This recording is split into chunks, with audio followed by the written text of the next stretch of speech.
inside the fridge. Literally impossible. And obviously no one else is in this house, so there's no explanation for Jenny for that. It's That's nice. a rough time. Yeah.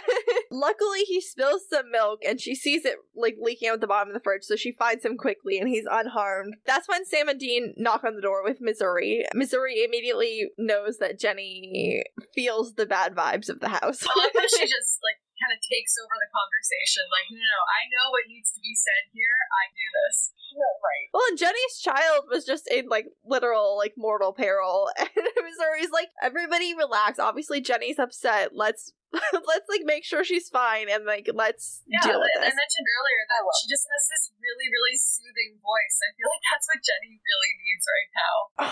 100%. Anyway, Jenny lets them in and Missouri immediately takes them up to Sam's old nursery, which is now Sari's room, which Sari has that closet monster thing going. She's having her own childhood trauma. Missouri says that whatever's in the house now is not the same thing that killed their mom. It's something different. And she senses multiple spirits, and she says that the evil that happened, whatever happened to Mary, infected their house, made it a magnet for paranormal energy, including a poltergeist, which would like to kill Jenny and her 2 children, because why not? Dean says he's not letting anyone else die in this house, and yeah, that's a moment. Love that. Missouri knows some hoodoo to cleanse the house. Spoiler, not gonna work, but... Jenny and the kids are gonna go to a movie, so they'll be safely out of the way while the boys in Missouri work. And we have a scene here.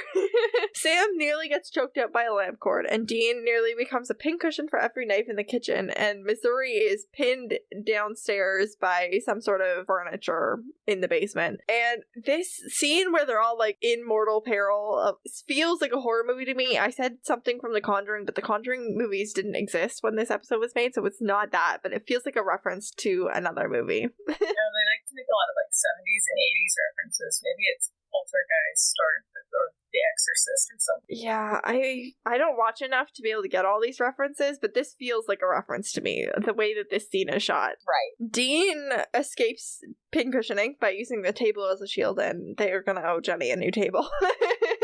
And then he saves Sam because that's what he does. And they have this moment of hugging / collapsing on each other. This hugging / collapsing on each other thing is something they only do when one of them's almost died. Anyway, Sam does not feel like this is over at all, but Missouri swears that it is. There's 10 minutes left of the episode, though, so I'm going with Sam.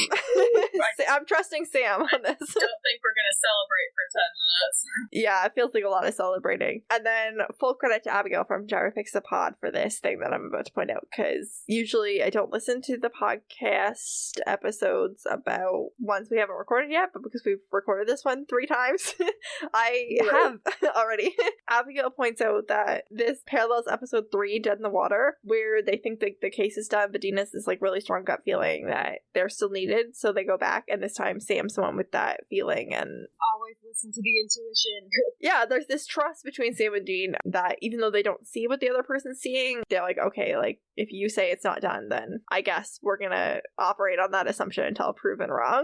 We also see that when one of them is insisting on a case that the other one doesn't think is there, they usually tag along. They're not very happy about it, but they still go and they investigate with the other person. Yeah, exactly. Jenny is really unimpressed to come home from her movie and see the state of her house, specifically her kitchen.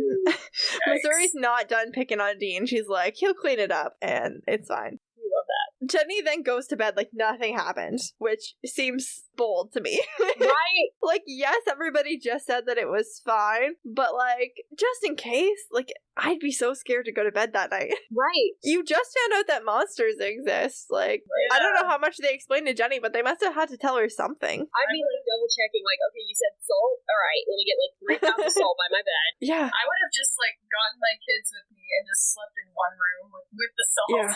Right. Go to the neighbor's house for the weekend, Sam and Dean are sitting out in the car outside the house. I went back and checked to see who was sitting in the driver's seat. It's Dean. I kind of thought in my brain that Sam was sitting in the driver's seat, but he wasn't. I was just attributing that to Sam, and it wasn't him. He's metaphorically sitting in the driver's seat. Yeah, because every time Sam's actually sitting in the driver's seat, it's metaphorical. Right. Dean would never let Sam drive, baby. He's complaining, but they're still there. Jenny is in bed still, and her bed starts shaking. Like, I said, like, in my notes, like, she's in The Conjuring. But again, The Conjuring did not exist as a movie back then. And the reference is probably to The Exorcist. Right. Oh, yeah. The Exorcist. We got some experts. Yeah, people have seen more horror movies than me, which is good. But Sam sees Jenny in the window, just like he saw in his dream, which is probably how he knew it wasn't done, because he hadn't seen that part yet. I'm surprised they were able to get through the front door. Yeah, they get in quickly, no problem. Sam goes to grab the kids, and Dean goes to get Jenny, and Sari is really terrified by the fire ghost in her closet. Rightfully so. Rightfully so. Sam has grabbed Richie first, which is good, because Richie presumably is probably in like a crib or a toddler bed. He probably can't get out of bed on his own, so he goes to get her first. Sari is old enough that she could have got out of bed. She's just too terrified to actually do it. Yeah. Also, when I was doing research on actual poltergeist cases, they actually go a lot for young children, which is really terrifying. But yeah, that's scary. Sam would have known that, so it makes sense that he'd go get the baby first. Right. Yeah, so he goes for the baby, and then he sees the fire ghost, and he picks up Sari. He gets to the bottom of the stairs, and he gives Richie to Sari, and says the phrase, "Take your brother outside as fast as you can, don't look back." Where have we heard that before? Before he does that, he has this, like, pause. It's almost like he's having, like, a psychic moment where he's, like, getting the information from that particular moment, and maybe that's where he got that from. Like, maybe he's getting that as, like, a psychometric kind of reading from the house, and he's like, this is what I'm going to say, because that's exactly where his brother was when he told him to take him outside. Gosh, I love that. Amazing. That is interesting. Wow. I love this. Okay, I'm so glad we have you. I had attributed that look on his face to more seeing the ghost, but that makes so much sense that he would be getting some sort of, like, feeling of what had happened. Wow, okay. I have to think about that more. You just blew our minds. Because, yeah, Sam never even knew that Dean was the one to take him out of the house that night, so having him say the exact words that John said really highlights the moment, in my opinion. He wouldn't have known what he said. Yeah, exactly. He's not just repeating words that he's heard in a story. Exactly. Okay, wow, yeah, you added a layer to that that I wasn't expecting. It could be one of his powers is psychometry, which is whenever you're, like, picking up information from touching an object or being in a place, like picking up the energies like Missouri does. Yeah. So he could, in effect, be picking it up. That makes sense. Sam gets dragged back in the house, and Sari and Richie go outside, and Dean is like, well, where the hell is Sam? And Dean's not waiting to find out what happens. He grabs a gun and an axe, and he chops through the front door like he's in The Shining. Dean gets inside, but Sam stops him from shooting the fire ghost because it's very obviously Mary. Mary then, like, materializes into a more human form, and Dean's hand does this little shaky shake as he realizes that he has a gun pointing at his mom.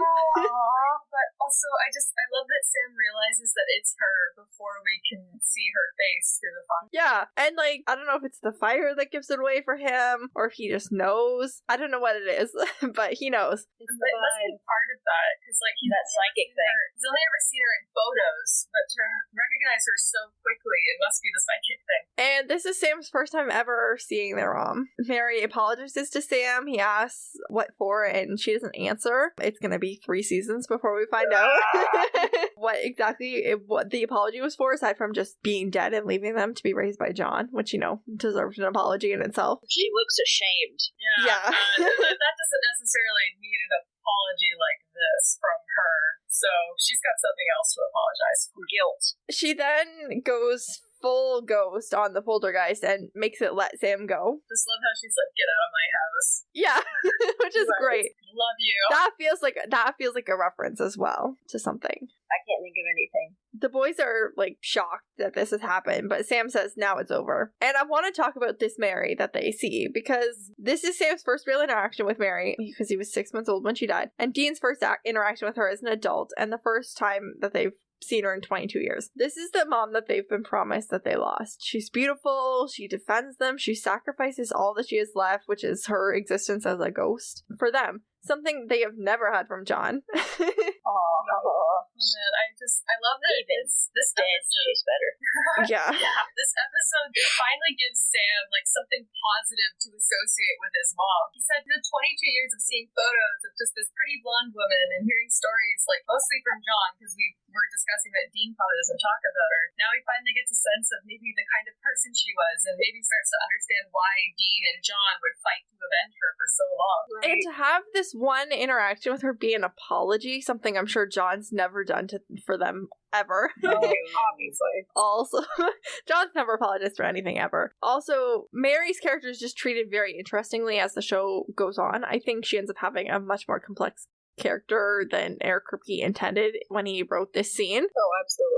I love it. But I think he definitely knew enough about the complexity of her character at this point that he laid some really great groundwork in this moment. I love that she just goes past being just the dead mom. Yeah. You know your dad is a deadbeat when your dead mom shows up before he does. Oh. Exactly. This is another point from Abigail and Trevor Picks a Pod, because they're just brilliant at what they do. And they talked about something emotionally happening with the brothers in this episode in this first season. In this moment where Mary's here and she saves them and John fails to show up, it feels a little bit like Dean is confronted with the fact that he didn't just lose his mom in a fire, he also lost his dad. The dad that business partner described, who doted on his wife and kids, you know, however much that was real, it was definitely more true then than it was later, you know, even though it wasn't the full truth of what was going on in the Winchesters household, it was at least sort of true. And that dad didn't survive the fire. He was also lost to them when Mary died. Sam grew up with that fact. He chafed with John from what seems like a very young age, came to terms with the fact that Dean was more of a father and parent figure for him than John was when he was a child. I think Dean couldn't have that moment and didn't go through that process until now when John goes missing. Yes. And specifically in this moment when John doesn't show up for them in this big moment, but Mary does show up so unexpectedly and rescues them. Cut to the morning. Jenny has given Dean the Winchester family photos, which is good because Sam's were probably lost in his dorm fire, so I'm glad that they have some extras now. And Missouri checks the house again and says all the spirits are gone, including Mary, and she feels more certain this time, and Sam agrees, so it's fine. Missouri apologizes for not listening to Sam. Again, an apology from a paternal figure. Right. Wow. Oh my gosh. She twice in one day. Oh, wow. Sam asks what's happening to him, and Missouri says she doesn't know. And she tells the boys not to be strangers, but they will be because we don't see her again for a while. For like 13 years. Yeah. She got hired on Grey's Anatomy as Richard Weber's wife, Adele. Good for her. Yeah, good for her. Yeah. I didn't take the time to talk about this the first time I recorded, but I did last time. But I'm going to take the time again to talk about it again because I talked more about the parental dynamics of the Winchester family. Because the intention, I think, was for Missouri to be a parental figure to the boys the way that Bobby was. So, spoilers if you haven't watched the end of the season, you haven't met Bobby yet. This is a really interesting place to introduce that kind of character. These are two adult men who have had limited positive parental influence in their lives and are at various points in that realization that their living father is not a parent and that they've really never had a father in him. Especially with what I was saying before with Dean. I think it's really interesting they would introduce a parental figure for the boys in this episode that is dealing so directly with their biological family and their origins. And then, of course, like, all of that's lost by the fact that Missouri wasn't a recurring character and we don't see her for like 13 seasons, but my point still stands that could have been what was happening here. Maybe the intention. Yeah. Yeah, and the boys also aren't used to the kind of parenting that Missouri's offering them, which is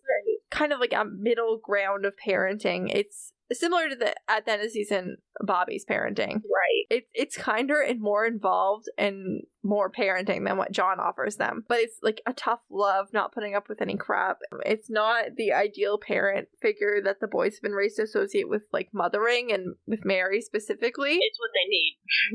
Yeah, it is what they need. And that's also just kind of how it was in the 80s. It was like, rub some dirt on it, you'll be fine. But it's just interesting because, John is such, like, an abusive asshole. And then Mary is, like, held up as this, like, idealistic, like, mother. Just everything about her is, like, praised. And then, this is more of a realistic parenting style, I guess. She's more of a person and less of an ideal. Yeah. Right. Missouri goes back to her home, where she's talking about Sam's powerful abilities and muses that she doesn't know how he missed his own father because John Winchester is still freaking alive and he's in town and he does not want his sons to know about it. And he's a jerk. This is the point where the audience is just like, oh, really? Yeah. This is the first time that we've seen John since the fire. But also, Missouri said she doesn't tell the truth. She gives the good news, and she didn't have good news to give the boys, so she didn't tell them that John was in town. Missouri Missouri, you're so good, but this was a betrayal. She has flaws. Missouri is very mad at John that he's not just gonna talk to the kids, and John says he wants to, but he feels like he can't. Well, shut up. Well, he feels like he can't because he knows that